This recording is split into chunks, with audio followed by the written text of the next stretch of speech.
E aí, galera amiga da ciência, nós somos a NC e hoje eu e o Neto vai entrevistar uma pessoa incrível e falar um pouco sobre empreendedorismo e impacto socioambiental. Vamos conversar com a Cíntia Maria. Ela é estilista e empreendedora e possui uma marca de moda sustentável, a Z Maria. Com mais de 11 mil seguidores no Instagram, a Z Marias é uma marca de slow fashion.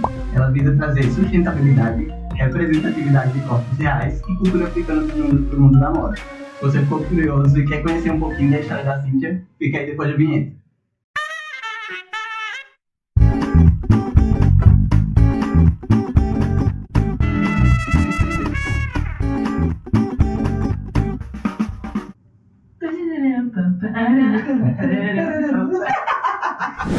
Seja muito bem-vinda, Cíntia. Obrigada de verdade por estar aqui hoje. Imagina, muito obrigada pelo convite. Extremamente feliz e honrada de saber que temos tanto para trocar em áreas que aparentemente parecem não ter convergência. Mas acho que a gente vai hoje provar mais uma vez que tudo está ligado e está interligado em rede, que é muito importante nesse momento. Sim, Isso aí. Só para dar uma contextualizada, a gente conheceu a Cíntia aqui no Hub Green. E quando a gente ouviu o pitch dela e tudo que ela tem, assim, que ela preza na marca dela, né? A gente ficou muito... se apaixonou e quis logo... não, vai ser ela a primeira. Nem se ela nascer. Mas foi. Quando eu ouvi lá de trás, eu já anotei assim, Ave Marias, vamos lá, vai ser ela. Então, estamos muito felizes. Nossa, de verdade mesmo. Obrigadão Obrigadão por estar aqui, por ter aceitado o convite. Como a Dani falou, né? Aqui o Hub tem diversas empresas e, assim como por ser um hub de empreendedorismo sustentável, né? A gente traz muitos negócios com impacto social e socioambiental, que a gente vai falar um pouquinho, a Cíntia vai explicar um pouquinho mais pra frente. Mas, para começar mesmo a contar a história, a gente queria saber um pouco mais da Cíntia mesmo. De onde é que veio essa vontade de empreender nesse caminho, que não é fácil, né? Quais foram os caminhos até chegar nesse momento? Nossa, não teve muito caminho. Daria um podcast só sobre caminho. Na verdade, eu falo para todo mundo que eu sou uma pessoa muito inconformada. E essa minha inconformidade com as coisas me fez agir. Então, eu sempre via o mundo muito desigual, eu continuo vendo, mas talvez um pouco menos. Mas eu sempre não via mulheres pretas nos lugares, eu não via pessoas trabalhando com moda, falando de sustentabilidade muito menos. Então eu tive que estudar bastante. Então, né, falando da Cíntia Félix, eu sou graduada em artes e concomitante em História da Arte e Figurino. Sou pós-graduada em design de moda e mestrando em educação, pensando na educação como uma literatura infantil. Ela molda o nosso caráter feminino, né? Esse mito das princesas, da mulher mais frágil, que mulheres são essas para além da idade adulta. E trabalhei, sei lá, acho que nos últimos quase 12 anos, exclusivamente com moda e educação. E todas as marcas que eu passava grande, elas tinham um setor de estoque, tinham um bando de tecido jogado, e eu ficava assim, gente, pelo amor de Deus, o que vocês vão fazer com esse tecido? E ninguém dava uma solução, ninguém estava se preocupando, eu ficava olhando. Então, sempre muito inconformada, eu sempre fui uma criança muito ativa. Assim, acho que até hoje eu sou aquelas pessoas que fazem mil coisas ao mesmo tempo. Sou mãe, dou palestra, dou aula, estudo, gravo podcasts, faço uma fashion week. Então, a minha vida é muito corrida. Mas é porque ela precisa ser corrida para que a gente possa acessar os espaços, porque se eu não me movo da forma correta, ele não existe para mim. Então, tá aqui no Green Sampa é um desses movimentos, é o resultado desses movimentos muito fortes que a gente fez, todo esse processo que eu vou passar no Green Sampa, porque é um processo, você tem que escrever muito bem, você tem que saber defender. Então, tudo isso vem meio que junto. E como eu sou uma pessoa assim, inconformada, ativa e ávida pelas coisas, pelas pessoas, isso foi meio que o ponto de partida para compreender que a Z Marias ia nascer um dia. Eu costumo dizer que meus amigos particulares, eles sabem que eu sempre falava que eu nunca ia ser dona de marca. Falava, Deus me livre, ser dona de marca, tem que pagar funcionário, ficar preocupada. Nossa, será que eu vou pagar? Se vai ter dinheiro para pagar funcionário? Isso para mim era assim, a coisa mais desesperadora. Mas em 2015 eu olhei para o cenário que a gente estava na moda e falei, alguém tem que fazer alguma coisa. E eu falava com as minhas amigas, todo mundo olhando para outros lugares, a sustentabilidade ainda não era esse boom, né, de pessoas criando, fazendo coisas, eram sempre muito uma marquinha aqui, outra marquinha ali, nada muito conectado. Ou as marcas eram só de sustentabilidade, ou as marcas eram só de impacto social. E aí eu fiquei pensando junto com a minha mãe, eu falei, por que não mesclar os dois? Na época nem tinha essa nomenclatura, negócios de impacto socioambiental. Era só empresa sustentável. E aí eu falei, será que dá para fazer esses dois? Eu não quero ser ONG, mas eu também quero ser empresa, mas também quero trabalhar com social. Então a gente foi configurando e o mundo foi acontecendo. E aí depois que a gente foi tomando ciência que a gente era de fato um negócio de impacto socioambiental. E aí hoje a gente se define como uma NISM, que é essa abreviação. Show. Nossa, é muito legal, porque eu estava até vendo no Instagram de vocês, né? Tudo que vocês começaram há 7 anos, mais ou menos, né? E foi isso. Não foi a intenção ter uma marca, mas quando vocês viram a necessidade vocês tinham aquele conhecimento, vocês sentiam falta dessa iniciativa, né? E acabou colocando o peito em vão e tem que fazer, né? Porque, sei lá, 7 anos atrás, a gente não tinha marcas fazendo o que a gente faz hoje. E a gente faz o que a gente faz exatamente igualzinho desde 7 anos atrás. A gente vai refinando algumas nomenclaturas, algumas formas, abrindo mais espaço, mas basicamente a gente faz a mesma coisa. A gente oferece treinamento gratuito para os costureiros saberem especificar a mão de obra delas, porque assim a gente combate o trabalho análogo à escravidão, que é tão presente na indústria têxtil. Então, mulheres costureiras recebem em média menos de R$2 para fazer uma camiseta dessas t-shirts comuns. Isso é um problema, uma vez que R$2 não paga uma linha, não paga meia hora de luz. Então a gente senta com elas e entende o que é esse valor justo para elas. É customizável. Então a gente tem uma questão de escala que ela é pontual. A gente não tem como fazer um curso e desse curso vender da mesma forma. Porque tem pessoas que têm casa própria, que estão vendendo gás. Aí tem pessoas que têm filho na creche, tem outros gás. Então a gente precisa entender o ser humano, que esse é o foco principal da marca. A gente é muito centrado no ser humano. Então não tem como eu escalar de forma homogênea. Preciso escalar com certas adaptações que é propícias do ser humano. E a gente tem esse treinamento para elas, a gente tem o corpo da mulher real como esse corpo que a gente endeusa, porque é o corpo que eu pertenço. E aí é muito interessante que eu faço parte do meu próprio público-alvo, então é meio doido, né? Mas é bom ser criador do... Você sabe da dor. E isso é uma das questões que a gente briga muito quando a gente fala com as pessoas, assim, os grandes, né? Caras do empreendedorismo, tem um público-alvo, tem que ser essa pessoa. Não, velho, eu faço parte dessas pessoas. Eu sei o que elas fazem, porque eu sou elas, eu não consigo comprar roupa em outras marcas, é sempre muito difícil, porque em marcas eu visto 3G, em outras eu visto M, então... E aí o M não fica bom, porque sempre fica meio solto, parece que foi mal pensado para um corpo muito magro e só ampliado de forma sem compreender as proporções do corpo. E a gente só lida com o resíduo têxtil, que é todas essas matérias-primas de moda, esses tecidos prontos que não foram vendidos e que ficam no estoque. Por uma farinha, né? Às vezes nem é uma falha, só porque não vendeu. Então a gente tem 3 tipos de resíduo. A gente tem um resíduo que a gente chama de resíduo de primeira linha, que foi o tecido que foi produzido e por algum motivo a fábrica não vendeu. Então a tecelagem fez o tecido e ninguém comprou, ou o pedido não saiu, teve algum problema com aquele pedido, o tecido ficou lá jogado. A gente tem os tecidos de segunda linha, que são esses com pequenos, leves defeitos, que são defeitos mais superficiais do tecido, e os de terceira linha, que são defeitos mais complexos, como manchados, rasgados. E aí todos esses tecidos eles ficam parados no estoque. Então são tecidos em rolo, toneladas e toneladas paradas. E aí a gente tem uma lei, né, que é a Lei de Resíduos Sólidos Nacional, que permite que as empresas possam atear fogo, né, pagando o governo para isso. Mas essa não é a solução mais sustentável. A gente tem 2 soluções apenas, ou atear fogo ou mandar para um aterro sanitário. Só que as 2 não são as mais sustentáveis, uma vez que a gente só tem um planeta para viver.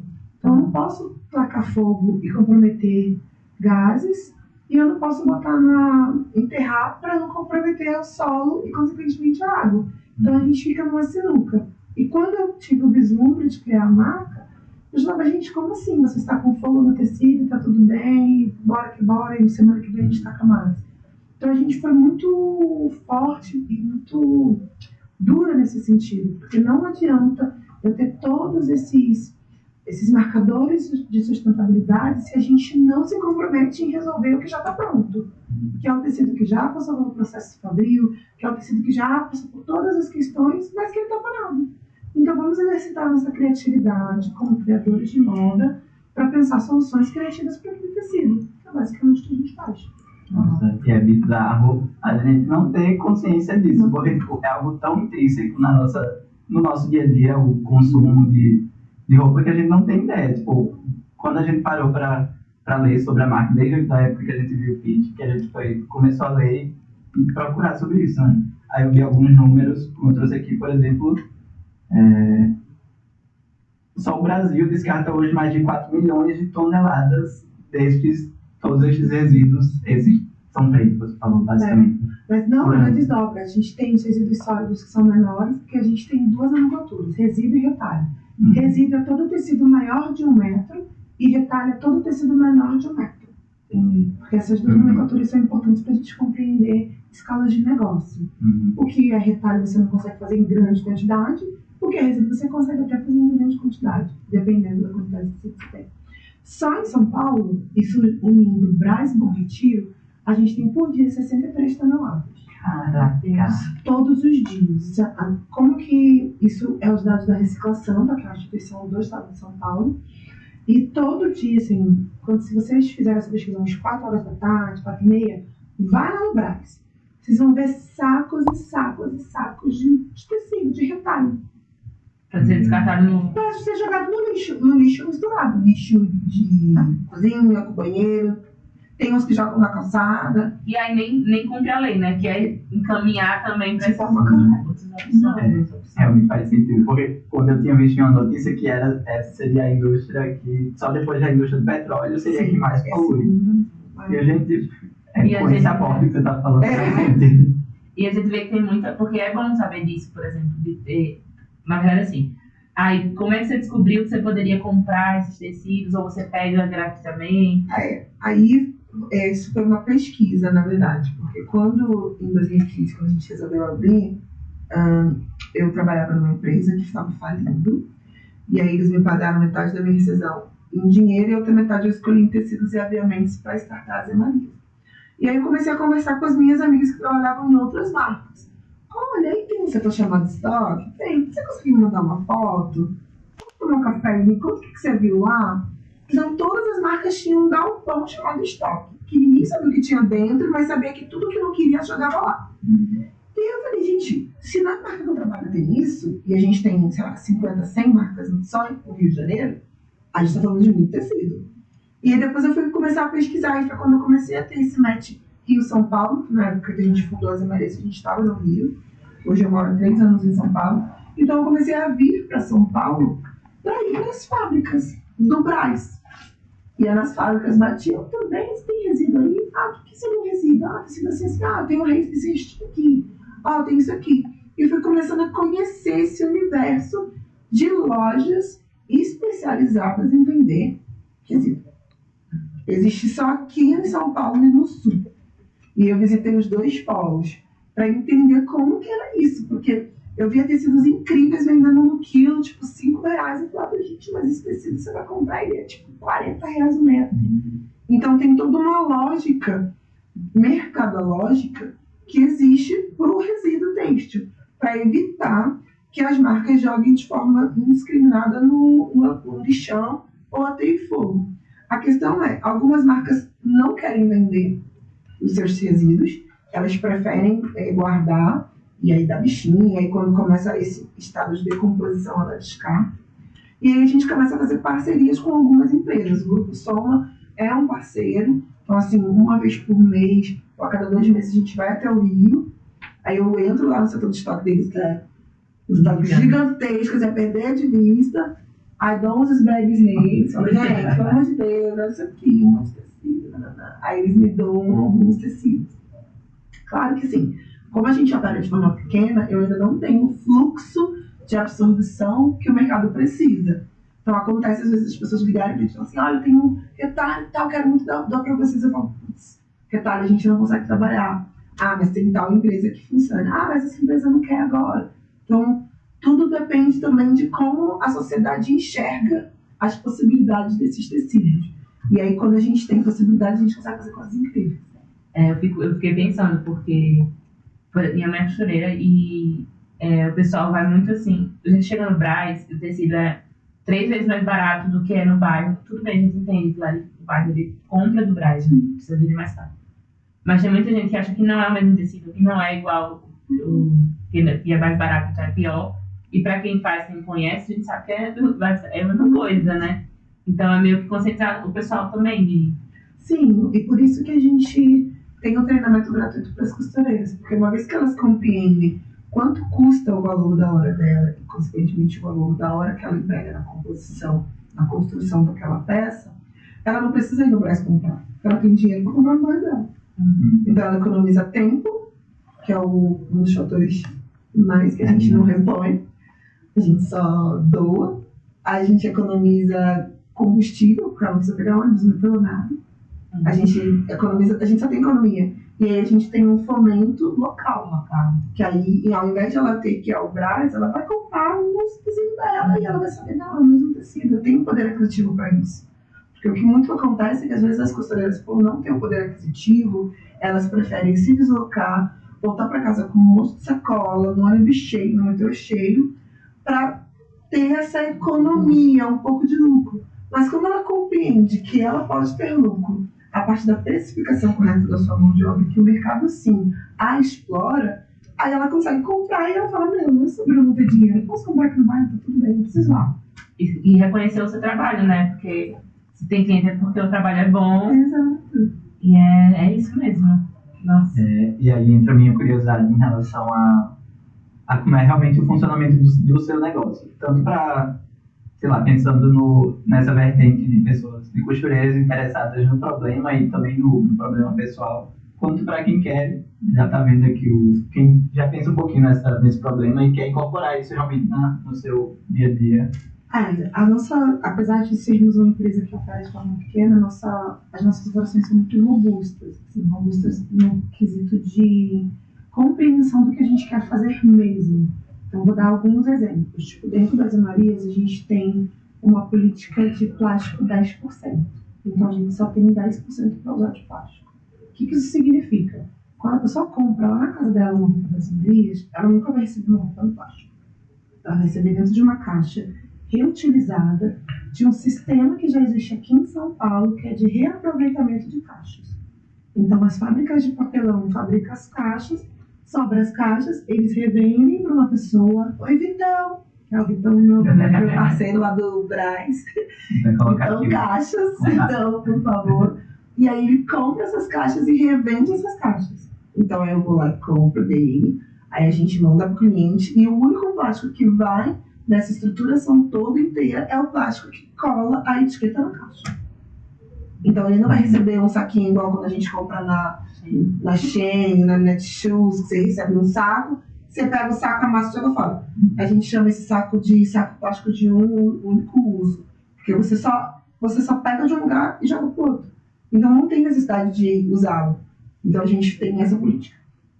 Outra política que é muito importante pra gente: todos os nossos fornecedores têm mulheres em cargos de liderança, em chefia, em qualquer esfera. Então, a gente tem empresas que são gerentes de marketing, gerentes de compras, e são com essas mulheres que eu lido.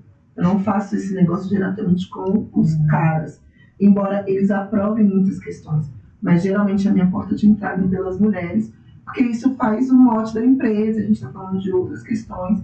Então, até os caras, quando nos conhecem, falam, nossa, mas que legal, que você é uma das poucas empresas que perguntam, tá, mas quem é a mulher de um setor de cargo de direção? Ah, não temos. Então, a gente não consegue trabalhar junto. E é isso, porque é isso que a minha empresa se propõe. E aí eles mandam tudo pra gente sem saco plástico. Algumas vezes mandam um saco plástico, aí eu ligo e falo, gente, eu não quis nada em plástico. Aí eles falam, ai, desculpa. Porque é isso, a gente está educando também toda a nossa categoria, o fornecedor, o cliente, a costureira, eu mesma. Então a gente está sempre todo mundo trocando muito. Isso são ações mais palpáveis, mas o que funciona é a pessoa compra no site. Quando ela compra no site, a gente libera para a costureira cortar e montar. A gente paga a costureira e a gente envia para o cliente. Tá, e essa... Vocês não têm têm estoque, mas é a garantia que a estampa, por exemplo... O que acontece? Quando a gente, é por isso que a gente opta por estampas próprias. Porque aí eu sei que sempre vai ter. Nossa, então vocês... Eu e meu companheiro, designer gráfico, Mozi, amo você, muito obrigada por tudo, Guilherme Chaves, eu só falo, olha, eu quero meter assim, sensado. Ele fala, isso não dá pra mim, eu falo assim. E aí ele faz. Mas assim... Ele briga comigo e depois ele fala, mano, foi incrível. Eu vi. Super criativa, porque eu sempre falo que coisas muito doidas. Ele fala, como que eu vou fazer? Eu falo, gente, isso é muito simples. Porque na minha cabeça funciona mais simples, mas na vida real não é assim. Então, e aí, por a gente ter estampa própria, a gente sempre consegue fazer. O que acontece às vezes é de acabar a base. Então, por exemplo, o tecido que a gente pensou inicialmente era um algodão. Aí acaba esse algodão e eu informo o cliente, olha, você pode alterar a sua matéria-prima. Como as pessoas raramente conhecem de matéria-prima, a gente explica as características. Olha, essa peça que você comprou é de um algodão, ele fica assim, assim, assado. A gente tem uma outra matéria-prima que fica assim, assim, assado. Você quer receber assim? Eu quero. Ou, não, eu não quero. Então tá bom, a gente te dá novo dinheiro, você não vai comer. Entendi. Muito massa. É bem simples, não tem muito o que fazer, porque... E isso, assim, o operacional mesmo, ele não consome muito tempo, por exemplo, de ter essa conversa com o cliente, que eu acho que é super importante, mas quando pensar que fica, assim, muito grande, muito demanda... É isso. Estamos aceitando também. Porque isso é uma questão que também é muito complexa, porque a gente às vezes acha que as marcas, né, a gente, nossa, usam seguidores do Instagram, que casa com a Fashion Week, que a gente tem muito recurso financeiro. Isso não é uma realidade, porque o meu trabalho é um trabalho de impacto socioambiental. Então a gente não tem como escalar minimizando o custo. A gente tem que escalar proporcional. Então eu compro muito, gasto muito e vendo muito. Se a gente não tem todas essas equações iguais, eu posso tomar um prejuízo.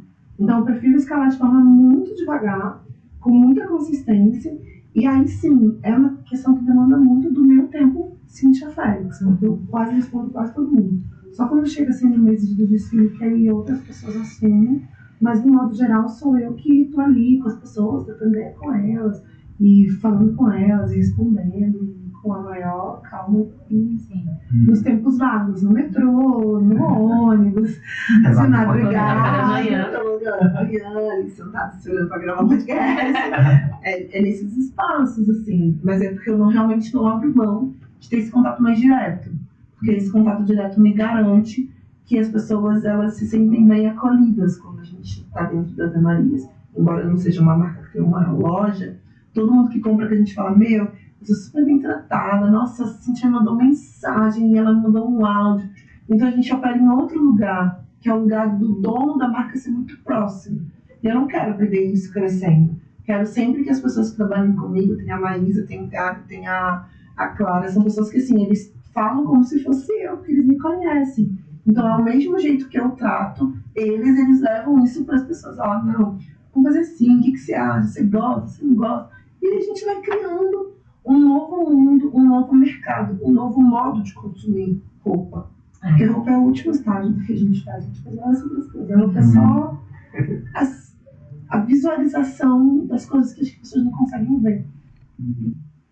E é muito, como eu estava falando, que é muito intrínseco justamente por isso, né? Porque acaba sendo uma experiência que você está realmente dando foco em toda a experiência, e não só no simples fato que a gente está acostumado a ir no shopping no final de semana para comprar roupa que a gente não precisa, que a gente não, que a gente foi imposto a pensar que a gente precisa. É uma nova lógica.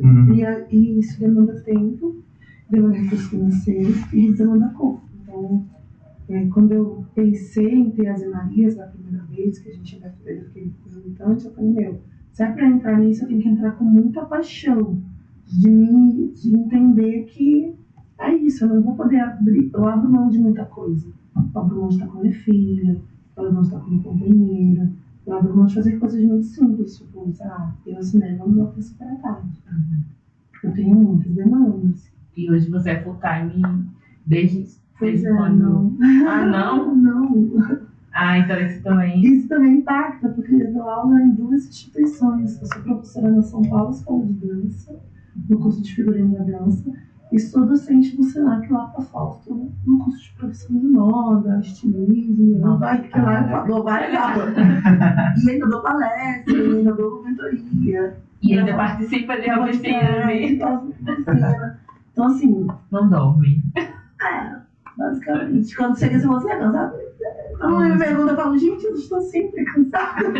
Porque a minha rotina é muito intensa. Mas é porque é isso, porque se eu não faço todas essas funções, eu não entrego isso da melhor forma para as pessoas que querem consumir as Marias, seja ouvindo o podcast, comprando uma roupa nossa, eu não consigo atingi-las no lugar que eu quero, que é esse lugar mais afetivo, de elas verem o desfile e falar, eu vi aquele desfile, eu me senti pela primeira vez pertencente a uma categoria que me era negada, que é essa categoria da moda, desse magético social, que é a moda dentro da plataforma São Paulo Fashion Week. Então, é isso. Então vamos aproveitar e falar da São Paulo Fashion Week. É a terceira? Já foi. A quarta. Quarta. Edição. Acontece em que mês? Acontece 2 vezes ao ano, em junho e em novembro. Ah, e eles participaram de 2 ano passado? 2 ano passado. Nossa, e essa foi E esse ano. Como foi esse ano, primeira? Como foi o contato? A gente entra no São Paulo Fashion Week através do projeto Sancufa. Isso é importante mencionar, assim, não é do nada. O projeto Sancufa é um projeto que foi muito necessário para que ele pudesse inserir criadores pretos dentro da plataforma em resposta a uma demanda social, né? A sociedade estava ansiando em ter essas pessoas lá. Elas queriam que outras narrativas habitassem esse espaço. E a gente recebeu um convite, mas foi muito doido, porque a gente recebeu um convite muito assim, quem queria fazer um desfile? E muitas marcas que eu faço parte do grupo da Vano, que é o Vetor à Frente de da Moda, que é uma startup de inovação social para discutir sobre onde estão esses criadores pretos dentro da moda e indígena. E aí no grupo de WhatsApp foi essa informação. Gente, se tivesse um desfile, quem queria fazer? Ai, meu Deus. Aí as marcas, eu não quero, não sei o que. Eu falei, gente, acho que eu quero, não sei, acho que eu quero. E aí eles falaram, então vamos fazer o seguinte, todo mundo faz os 25 looks, sobe na plataforma, e beleza, vamos ver. Fiz meus croquis, fiz minhas fichas e tudo. E aí na quarta reunião que eles abriram, olha gente, a gente vai participar da melhor semana de moda da América Latina, que é o São Paulo Fashion Week, e todo mundo,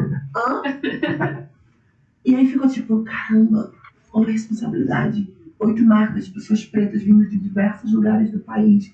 A gente tem Maia Violeta de Goiânia, a gente tem Meninos Reis da Bahia, Ateliê Mão de Mãe da Bahia, Minilab de São Paulo, Azemarias de São Paulo, Silvério Brand de São Paulo, Mônica Dança da Resistência do Rio e Tá Estúdios da Gisele, que também é do Rio. Então a gente tem representatividade em quase todos os estados do Brasil, das regiões centrais do Brasil, na verdade. E aí ficou assim, todo mundo com uma cara de medo, de assim, tipo, nossa, será que isso vai dar bom?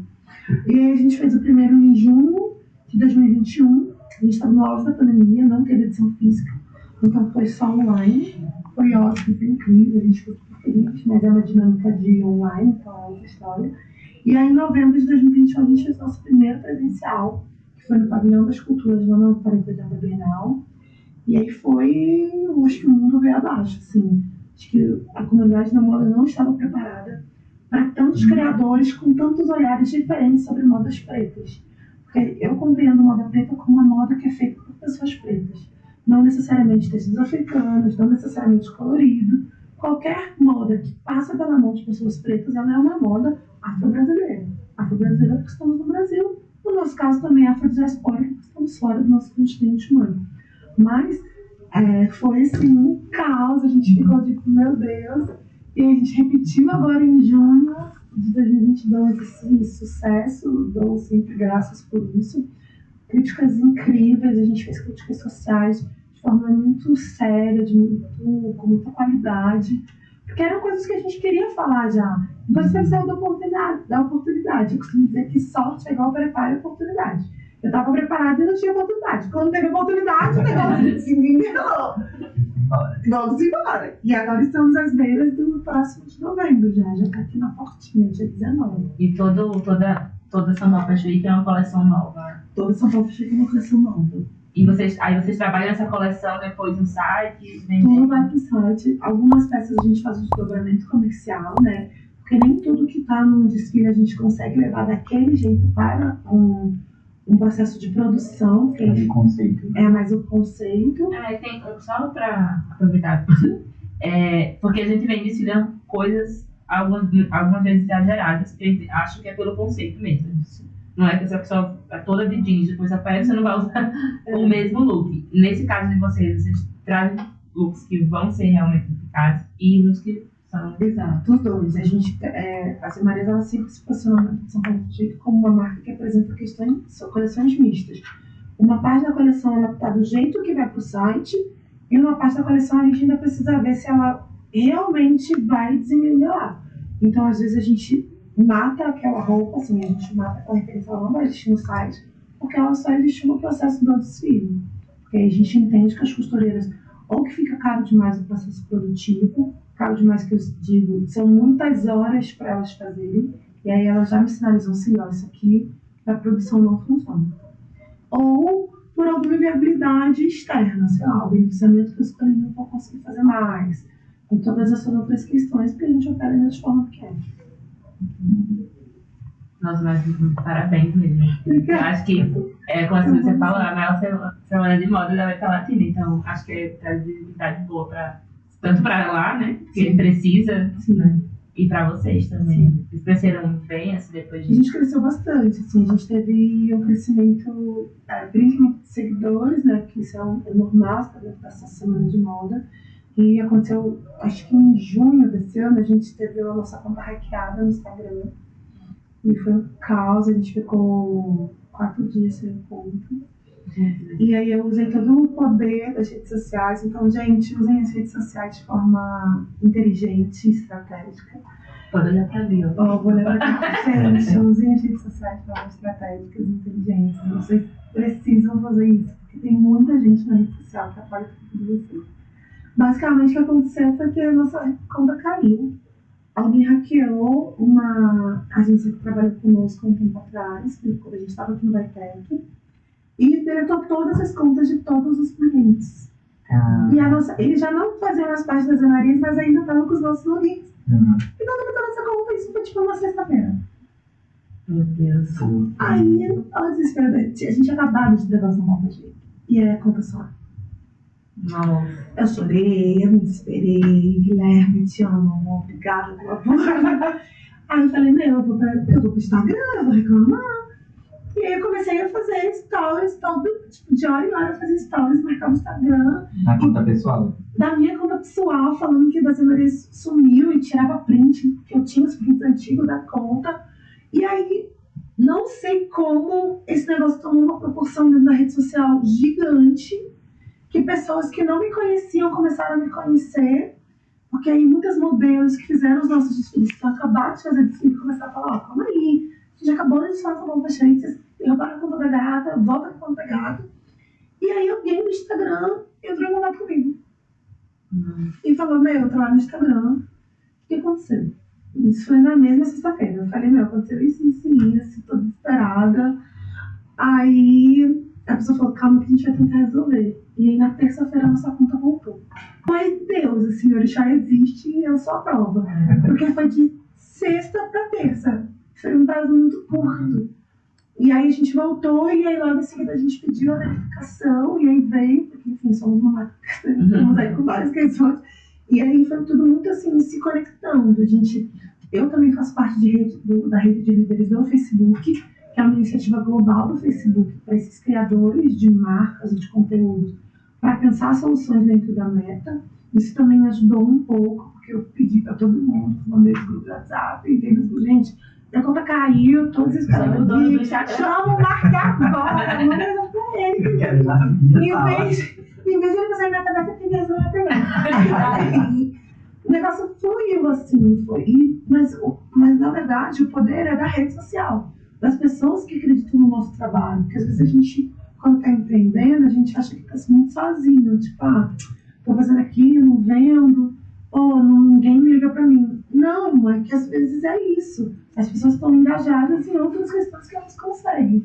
E aí foi uma bandeira. E agora a gente está crescendo muito bem, com muita estratégia. Assim, eu tenho, né, uma vida bem ativa nos stories do Instagram. Só aquela data que todo dia tá lá, e aí tá lá, vamos lá. Mas é isso, assim, não tem muito mistério. É muito trabalho, na verdade. Nossa, eu tô só ouvindo, eu faço parte disso e mais pra frente.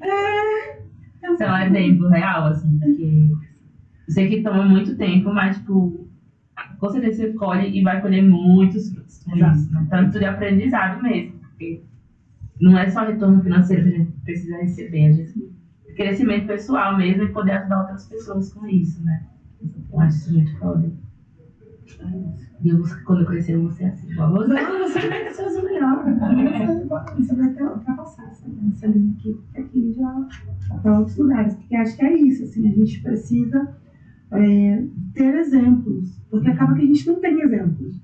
E os exemplos que a gente tem são de pessoas que estão num patamar econômico e social que elas não se permitem dar 2 passos para trás e, tipo, compartilhar mais. Só que é muito curioso, porque quando a gente empreende, a gente sempre fala, eu gosto de compartilhar, não sou compartilhar. Só que a aplicabilidade disso ela não vem. Então, é sobre sentar no chão, ir na casa costureira, conhecer o marido, conhecer o filho, o cachorro, o papagaio. É sobre isso. Elas não vão usar de madrugada, olha, uma pessoa não me de qualquer job, eu falei isso, que eu aprendi, que meu preço é esse, e fechei. Eu falei isso. Tem uns que falam, não fechei porque tá muito barato, eu não vou trabalhar. É isso. Então você também muda a dinâmica do mercado.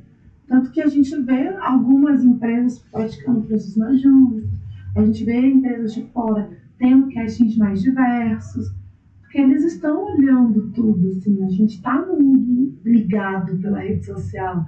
Então a gente agora precisa ter mais referências, mais pessoas fazendo coisas para que outras pessoas se inspirem.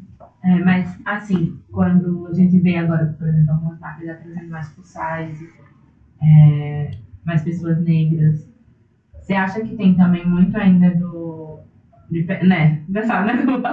de só pegar a onda e não ser, por exemplo, como vocês, que realmente tem aquilo no coração como objetivo? Né? Ai, não. É porque não. Tá. A gente coloca. Agora... Não, deixa a gravação, que eu adoro minhas caretas. Gente, mas isso é do mercado. Eu queria falar uma coisa bonita, mas não tem como. O mercado é isso. Ele se adapta porque ele precisa vender. Se ele não vende, ele quebra. Então, a gente, numa ponta, tem a gente fazendo o nosso trabalho, que eu chamo de trabalho de base, que é o trabalho educacional, de levar essas discussões para o São Paulo Fashion Week, de estar num podcast falando sobre isso. E na outra ponta, tem as empresas grandes que compram barato, produzem barato, vendendo, falando que está fazendo sustentabilidade.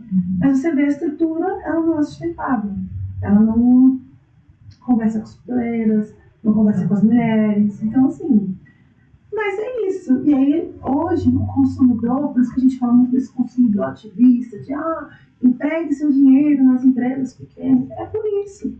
Porque eu compreendo que uma blusa não vou falar marca, mas de magazines, que vocês sabem o nome, ela é R$40.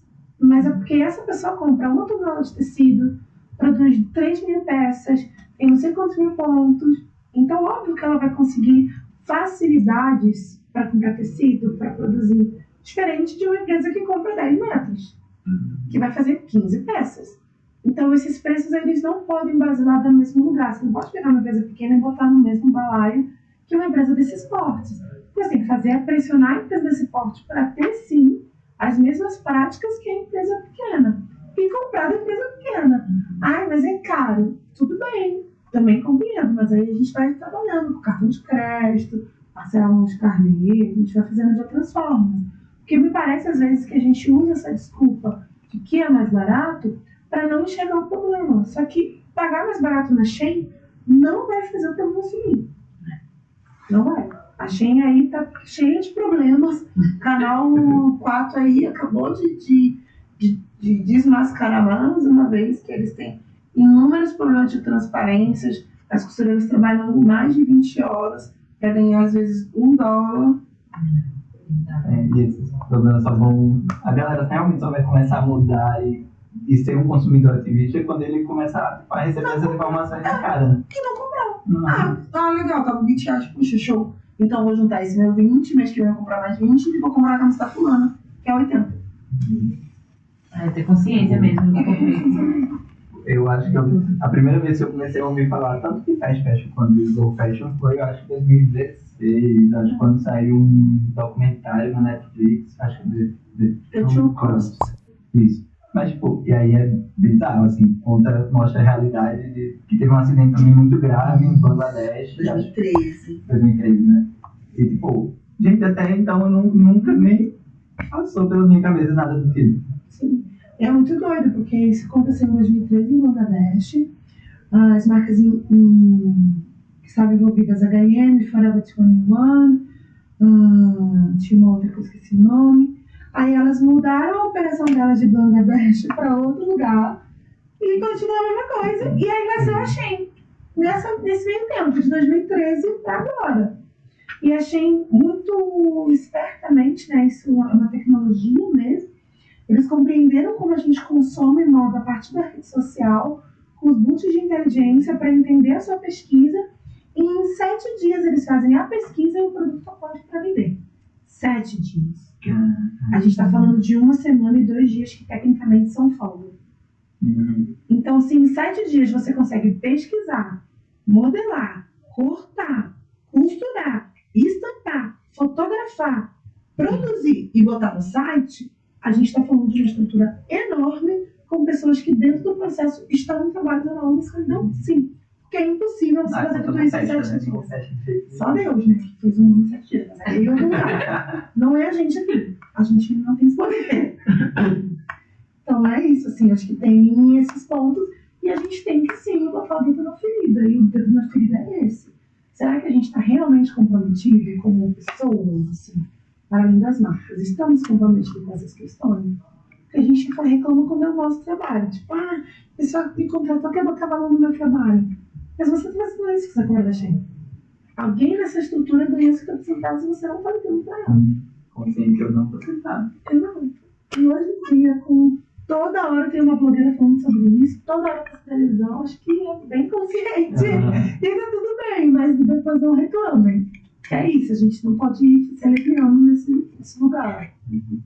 Já tem bastante informação, né, para continuar com o olho fechado. Só dá um Google. Problemas da Shein. Vai ser um bando de notícias. Falando um pouco que a gente viu lá sobre a dificuldade de encontrar pessoas que quisessem investir nesse tipo de negócio, né?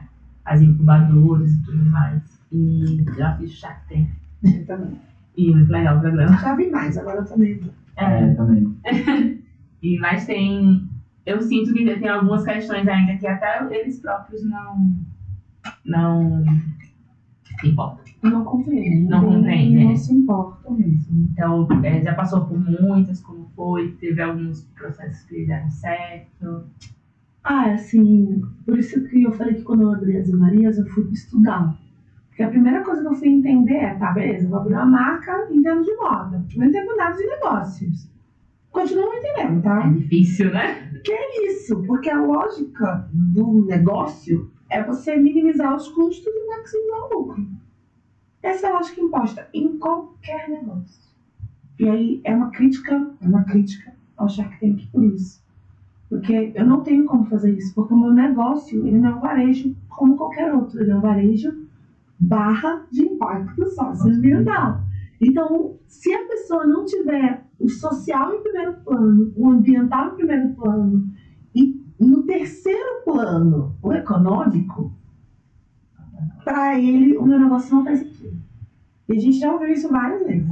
Assim, eu dei pitch meu marido, na verdade, eu pitch no Rio 2C, que ele foi lá dar um pitch pra gente. E aí uma das pessoas da banca falou, nossa, a gente ficou em segundo lugar. O primeiro lugar ganhou um aporte de, acho que, 250 mil. foi o pessoal do Na Porta, que eu sou apaixonada, eles são incríveis. Beijo, pessoal do Na Porta. Vale a pena se trazer eles para falar, que eles têm uma solução incrível. E a pessoa falou para ele, nossa, mas eu não vejo vocês escalando. Como vocês vão escalar fazendo isso? Oferecendo treinamento para costureira, pegando resíduo, como é que é isso? Aí ele falou, putz, ela vai conseguir escalar. Porque ela conseguiu fazer o impossível, que tá no São Paulo, fechar aqui com uma marca desse tamanho, escalar para ela, acho que não vai ser muito problema. Então, acho que falta também dos investidores compreensão do que a gente está fazendo. A gente está falando de um mundo que ainda não existe. Eu estou falando de marcas que vão nascer ainda, inspiradas na minha marca. Só que para a minha marca se sustentar até outras pessoas que são esses jovens, que vão virar adultos e que vão criar marcas, não precisa de dinheiro. E não dá para ser o meu recurso financeiro. É um setor de investimento social. Porque eu preciso mostrar essa possibilidade para que outras marcas nasçam. Que aí, em vez de ser só as Marias, a Fulaninha, não sei o que, a gente tem milhões de marcas. E aí, a gente vai conseguir pressionar o próprio fornecedor de tecido a diminuir a quantidade de venda. A gente consegue se articular para comprar todo mundo junto. Então, todo mundo vai ganhar nesse novo mundo que eu estou vislumbrando. Só que para isso os empreendedores, os investidores, eles precisam se conscientizar que tem que doar acima de dinheiro, sim. Pois é, gente. É sobre. Não tem muito caminho. E assim, quando ele fala realmente dos investidores, é esse quadro mesmo. Pelo menos a gente, eu acho que já, sei lá, nas incubadoras, nas aceleradoras, a gente já vê um pouco mais dessa mudança de chaves e objetivos dos ODS e tudo mais. Mas realmente, quem tá com o dinheiro na mão que tá lá em cima ainda Vamos ver, né? Vamos ver. Vamos ver agora a dica. Eu soltei a dica, se a minha brava. Porque, por exemplo, a Uvatec, que foi a rede de fomento que a gente passou pela primeira vez daqui da Sampa, a gente prestou as Marias 2 vezes. Na primeira a gente não passou, aí na segunda foi na entrevista, olha, se eu não passar, eu nunca mais vou precisar na Sampa. Porque assim, todos os negócios são super incríveis, mas me fala aí um negócio de moda que tá no São Paulo Fashion Week. Porque é isso. Tem coisa que ou você dá o ponto, firme, ou você, também deixa todo mundo fazer o que quer com você. E aí, depois a gente teve feedback, ele falou, nossa, foi muito legal que você, se impôs e falou, mano, é sobre isso, mas porque é isso. Se uma marca que não tem dinheiro conseguiu chegar nesse estágio, o que essa marca faria se ela tivesse mais dinheiro? E essa sempre é a minha última pergunta quando eu dou pitch. Eu cheguei até aqui sem dinheiro. Com dinheiro, aonde mais você acha que eu vou? E dorme você com esse problema, beijo, tchau. Porque se você me der o dinheiro, eu vou fazer mais. E se você me der o dinheiro, eu vou continuar fazendo. Então é isso. Porque acaba que me parece que quando a gente fala de negócios de impacto socioambiental comandado por mulheres, pretas, periféricas, as réguas são muito voláteis. A gente tem que sempre provar muitas coisas. E às vezes eu vejo outros negócios que são de meus amigos, que não tem esse recorte, os caras não provam nada, e vem os apostas e falam, gente, mas como que o cara te deu 500 mil assim do nada? Ah, não, amiga, mas é porque aí fez isso e isso. Eu falo, gente, mas como é que é isso? Da raiva, né? Porque é isso. Então a gente tem que compreender isso e sim compreender que é um novo mundo, com outras pessoas em posições de poder. E que essas outras pessoas são pessoas que são dissidentes dessa norma instaurada no mundo. Que essas pessoas existem, tem pessoas pretas, tem pessoas PCDs, tem pessoas da comunidade LGBTQIA+. Tem um bando de gente à frente de marcas que não estão recebendo aporte. Por que essas pessoas não estão recebendo aporte? Porque os negócios delas são incríveis. Então a gente tem que ter esses investidores, eles precisam se revisitar o seu lugar de privilégio, de poder doar dinheiro e compreender. Será que eu preciso doar dinheiro só nessa fonte? Eu posso doar o espaço? Isso aqui é um exemplo. A gente está dentro de uma sala de um podcast, um lugar que alguém falou assim, putz, vamos doar esse espaço para essa produção? Então, às vezes, o cara tem um estoque, um lugar gigantesco, porque ele pode deixar um espacinho ali para você ter o seu estoque. Outras lógicas, às vezes não é só sobre dinheiro, às vezes é sobre logística, às vezes é sobre ponto de venda, às vezes é sobre parceria. Parceria nessa iniciativa são muito importantes, né? Essenciais mesmo, assim. A gente igual como a gente falou, de divulgação científica, e tinha um amigo nosso que já tinha uma página. E muito do nosso crescimento foi com a ajuda deles, assim, sabe? E aí, os dois são startups também, mas... E aí eu pensei em escala maior, tipo, seria muito melhor. Ah, imagina, sei lá, Instituto Butantan fazer uma parceria, sabe assim? É disso que a gente tá falando. Ah, gente, vocês conhecem os fulanos, são nossos amigos, segue eles lá. Às vezes é uma coisa boba, mas que pra gente faz muita diferença. Então essas empresas e investidores, eles precisam olhar para esse lugar, porque nenhuma empresa nasce grande. Todas as empresas nascem pequenininha, num quintal, num quarto. E se não tiver apoio, aí as empresas morrem. A gente tinha algumas perguntas, mas acho que a Natália falou aqui de retalhas e do têxtil, que eu achei ótimo, que eu também não sabia. Mas aí vem uma que eu vi que vocês tinham discutido lá no último de vocês, sobre moda sustentável e consumo consciente. Se são diferentes, se são complementares, se são termos. Eu acho que são complementares. Eu acredito, porque quando a gente fala de moda de consumo sustentável, né, consumo consciente, moda sustentável, a gente está falando primeiro de uma moda que respeita o tempo, desse tempo de produção, desse tempo da costureira, desse tempo de fazer o tecido. A gente respeita o meio ambiente, a gente está integrado a ele, a gente não é apartado. Eu não estou fora do meio ambiente, eu estou integrada com ele. Então é óbvio que eu vou querer trabalhar com tecido, porque esse tecido já está pronto. Eu não vou gastar mais água com ele, não vou gastar mais gás carbônico com ele. Então eu posso utilizar ele e dar uma vida longa a essa matéria-prima. E as pessoas precisam consumir isso, porque esse consumo ele impacta diretamente em pessoas menores. Quando a gente fala de empresas grandes, não que eu seja contra as empresas grandes, elas precisam existir, mas a gente também precisa que empresas pequenas existam, e existam de forma confortável financeiramente. Porque me parece, às vezes, que quando a gente fala de consumo consciente, é só tipo, eu quero comprar uma ecobag, então usar plástico. Aí você fica com um bando de ecobag na sua casa e não usa nenhuma. Isso é consumo consciente onde? Você bota a sacola de plástico dentro da ecobag. Tá entendendo? Então, assim, não é sobre isso, é sobre compreender o poder da sua escolha de compra. De ser consciente, de trazer do subconsciente para o consciente. Ah, não, eu quero comprar desta marca aqui, porque essa marca aqui representa os meus valores.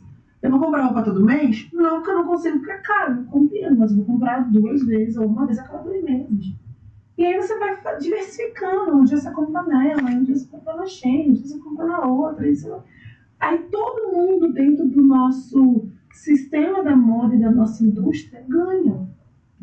E aí a gente não fica com uma concentração num ponto e uma escassez no outro. Só puxando um outro tema, acho que quando a gente fala de consumo consciente na moda, pelo menos aqui, desde que eu cheguei aqui em São Paulo, eu vejo muito esse movimento do reuso, de garimpo, de brechó, cycle. E você tem articulação assim com esses? Não é escopo das amarelinhas. A gente tem uma previsibilidade de logística reversa para o final de 2023, que as pessoas que compram as amarelinhas possam devolver as peças para que a gente faça outras coisas e levar peças novas, mas a gente está entendendo se isso é viável, uma vez que a gente só faz de forma de slow. Então, como que eu vou pegar aquela peça que foi feita para aquela pessoa especificamente e trocar ela por outra, que também vai ser feita especificamente para ela? Então, a gente tem que entender esses ajustes, mas eu sou uma das amantes do brechó, assim, acho que é, sim, uma das pontas da economia circular, junto com o upcycling, com essa possibilidade de fazer novas roupas partindo de roupas já prontas. A gente tem o deserto do Atacama, a gente tem Coisas em Gana, que são esses grandes polos de roupas prontas. Aqui em São Paulo a gente tem uma cidade que também que fica lá, um bando de roupa pronta e é isso. Aí taca fogo, joga fora no lixo. Então a gente não sabe o que fazer. Então são 2 grandes problemáticas. A gente tem roupa de mais pronta e tecido de mais pronto. Eu vou para o tecido de mais pronto, que é onde eu consigo ir. E temos uma gama de pessoas que vão para as roupas prontas. Que aí a gente tem pessoal que faz upcycling desde só com jeans, tem pessoa que faz upcycling só com malharia, e aí tem as suas especificidades. Esse upcycling seria pegar essa peça ou reformar ou transformar em outra. Então a calça pode virar uma saia, pode virar jaqueta, pode ser desfibrilada e fazer um outro tecido. Então tem inúmeras possibilidades, todas unidas à tecnologia, tanto as sociais como as tecnologias de ponta de máquinas, né? Sim. A gente tem chances de reciclagem, diminuir consumo, diminuir lixo em várias pontas, né? E acaba que, acho que pouco conhecimento também, pouca vontade de descobrir isso. Eu acho que é isso, assim, o conhecimento ele tá aí. É uma questão de dar um Google mesmo. Mas eu nunca pesquisei. Então pesquisa. Espero que agora vocês vão pesquisar sobre tudo isso. Taca tudo no Google, tem tudo lá. Porque não, essa desculpa ela não se sustenta mais. Porque acaba virando uma desculpa, sabe? Ai, nossa, eu não sei o que é consumo. Bota no Google. A gente não bota no Google a música? Google, que música é ela lá? É a mesma coisa. A gente só precisa tomar consciência e levar isso a sério. Falar, não quero entender, quero aprender. Pra melhorar as minhas escolhas. É uma outra coisa que eu achei lindo lá num dos seus últimos posts. Você postou fotos suas, acho de sua mãe e da sua filha. Perfeito, muito, muito bonita. Vocês trouxeram os impactos, porque como a gente já comentou aqui, vocês não tiveram muito incentivo dos investidores, incubadoras, até de achar que não ia escalar. Né? E aí eu vi alguns dos impactos, eu queria que vocês falassem assim pra gente. Os impactos ambientais que vocês já... A gente tem aí desde 2017 contabilizando, subindo 4 toneladas de tecidos que não foram para o aterro.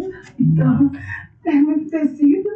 A gente tem, acho que, mais de 200 mil litros de água que foram economizadas, mais de 200 milímetros cúbicos de gás que não foram emitidos, mais de 300 costureiras treinadas, isso juntando no Rio e São Paulo,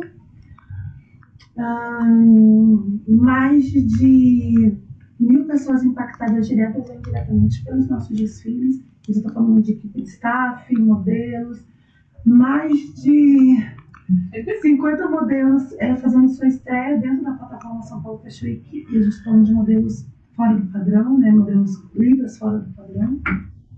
E isso cresce. Passa na cara, né? É bom às vezes, né? Tem que falar sobre esses números, acho que eles são importantes. Porque acaba que a gente às vezes acha que não são, mas eles são. Porque assim, eu fico sempre muito emocionada, assim, sempre quando a gente faz o desfile, eu recebo várias mensagens no direct depois, e pessoas, mulheres, mães, me mandam mensagem: olha, minha filha viu o desfile, e ela ficou encantada, e ela falou que é bonita, que ela é gordinha, olha, eu vi seu desfile, e fiquei louca, porque eu vi aquela roupa, e eu achava que eu não podia usar esse tipo de roupa. Então, assim, o que a gente lida dentro das emoções são coisas muito intangíveis, você não consegue pegar a autoestima. Então a gente precisa desses números para botar os picos nos i e contextualizar o que está acontecendo. Entender que de fato vocês estão conquistando aquilo que vocês se proporam desde o início, né? Porque você imagina que no início assim. E foi muito pior. Agora a gente tem outros níveis de piores, mas no começo era muito difícil. Eu cheguei no sul umas 2 vezes. Porque tinha uma empresa que eles não queriam fazer negócios comigo, o dono não queria fazer negócio, e aí eu fingi que eu era secretária do dono, e aí eu falei: eu sou fulana, o seu fulano, falei que era o seu Faustino, porque meu nome é Cintia Maria Faustino Félix. Eu falei: não, seu Faustino não é. Ele: porque esse negócio de trabalhar com mulher é complicado, não. Isso em 2015, e eu meu Deus do céu, mas vamos lá. Aí fiz todo um mise-en-scène, mandei um e-mail, assinando como Faustino, toda uma coisa. E aí eu cheguei lá e falei: oi, tudo bem? Aí ele: você é a Cíntia, né? Eu falei: sou. Ele: porque o Faustino vai vir com você. Eu falei: não, sou a dona. Vamos sentar pra conversar? E aí eu, assim, é um dos caras que hoje ele é um dos meus maiores amigos. E ele fala: você mudou minha vida, porque eu era um cara muito... não tinha perspectiva de outras coisas, e hoje tu tá no São Paulo Fashion Week e você ainda me leva junto. Tipo, a gente continua comprando o resíduo dele, a gente continua falando com ele, indicando para outros empreendedores quando eles pedem indicação. Mas é uma história que incrível aconteceu e é sobre isso, sabe? É sobre isso. Então, a gente tem que ter essas gambiarras sociais, assim, sabe? Tipo, como é que eu vou fazer esse cara me ouvir se ele não tá me ouvindo no telefone? Então, eu vou pegar um avião, eu vou lá, vou olhar na cara dele, ele vai ter que me ouvir. Vou ter o celuladão. Eu vou fazer tudo ele acreditar em tudo que tem um cara por trás. Depois eu vou dizer, então, tá vendo? Tudo aquele mês que foi comigo. E aí foi muito legal, porque ele também se abriu e falou, você é muito audaciosa, você saiu de lá do Rio de Janeiro pra me dar o dedo na minha cara aqui no sul. Eu falei, sim. Aí ele, então tá bom, vamos ver aí esse negócio. Vamos fazer o teste. E aí a gente foi indo, e a gente continuou, e ele é um dos meus melhores amigos. Toda hora ele manda mensagem, o que você precisa, minha pretinha? O que você quer, mulher? E pergunta coisa, esse termo é certo, esse termo é errado. Porque é isso, assim, as pessoas, elas foram criadas de uma forma, mas a gente hoje está falando de outras coisas. Então a gente tem que educar mesmo, é um trabalho educacional. Nossa, mas é muito lindo mesmo, assim. Ver o tanto que vocês já impactaram Muita coisa. no ambiente, nas pessoas, nos seus trabalhos. Imagino que trabalhar com você deve ser muito gostoso. Não é muito Não, assim, não. Chaves que eu tinha. Não, claro que tem os problemas, é muito corrido, mas... Porque minha mente é muito acelerada, eu faço 300 coisas e eu esqueço das coisas. Então eu faço 300 coisas e aí depois eu esqueço que eu tava fazendo aquela coisa, depois eu volto para aquele mesmo ponto. E aí o prazo é tipo muito em cima, eu falo, vamos fazer agora. Enlouquecido. E todo mundo tipo, mas não era pra daqui a 2 meses? Aí eu, não, que eu esqueci. Tipo, ela mudou a data. E todo mundo fica assim, já Não, mas isso aí É bem complexo. E lá do começo até hoje, assim, já agora que começou com você, tá junto ainda? Ou... Uma galera saiu, foi fazer outras coisas, uma galera ficou, uma galera chegou. Eu acredito que as marcas, elas precisam ser fluidas, sabe? A única pessoa que não vai sair por enquanto sou eu. Espero Porque eu e minha mãe somos as pedras fundadoras, mas em algum motivo a gente vai ter que sair também. Porque é isso, ela vai ser. Vai andar só. Entendeu? não, Fazer entendi. outras coisas. Então, assim, a gente teve muita gente no processo. A gente teve pessoas que ajudou na produção, gente que produziu, gente que ajudou a carregar peso. E ao longo do caminho elas foram indo, aí teve mais outras galeras que vieram. E assim vai, é muito fluido. Eu realmente não acredito num sistema que seja esse da CLT, sabe? Você tem que ficar aqui 50 anos. Não, vem pra cá, vem ficar aprender, depois tu bora, depois tu volta, sabe? Então tudo bem. Sim, Então, nosso tempo tá chegando ao fim, mas eu queria muito que você falasse, sei lá, uma frase motivacional, algo assim. Ou uma desmotivacional. A frase desmotivacional. A gente precisa de dinheiro. Não dá para fazer impacto socioambiental sem recurso financeiro.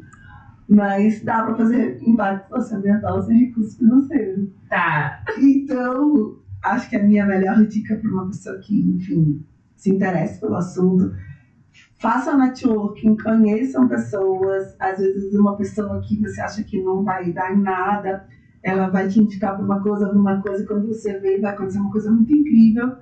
Sejam disponíveis para as pessoas, para trocar ideia, para conversar, sejam disponíveis mesmo, sabe? Se coloquem à disposição do outro, porque a gente às vezes quer muito receber a disponibilidade do outro, mas a gente pouco se coloca nesse lugar do tipo, o que você precisa? Quero uma indicação, indica. Que é isso, a gente tem que viver em comunidade, a gente já vive, a gente só precisa praticar mais.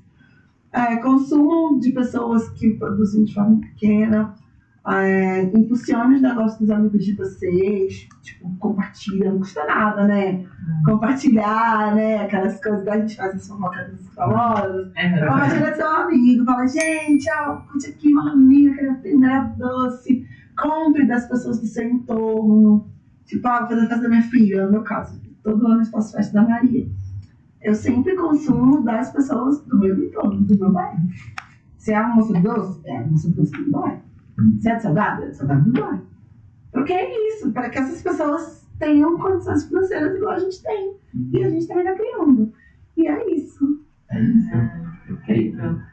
E é isso mesmo, galera. Se você tem interesse em realmente ter essa consciência de querer mudar, você tem que começar daí, de quem está em sua volta. Sim. E compartilhando e tudo mais. E procurando no Google todos esses tempos que a gente já falou aqui e outros mais.